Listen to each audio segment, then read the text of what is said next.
पेश है हिंदी ज़बान में अपडेट। आज यूके के लीड्स तथा लूटन नगरों में खालिस्तान रेफरेंडम का 8वां चरण है। एक पृथक सिख मातृभूमि के लिए रेफरेंडम 31 अक्टूबर 2021 को लंदन से आरंभ हुआ। लंदन में खालिस्तान रेफरेंडम के पहले चरण में 30,000 से अधिक सिखों ने भाग लिया।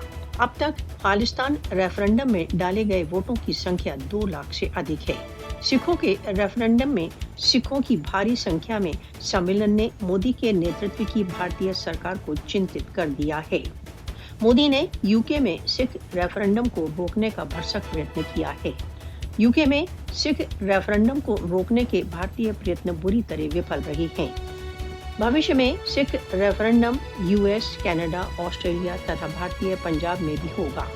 खालिस्तान रेफरेंडम में सिखों के लिए एक मातृभूमि के लिए वोट डाले जा रहे हैं। सिख रेफरेंडम ने भारत को सिखों के विरुद्ध पक्षपात को बंद करने का एक सशक्त संदेश दिया है।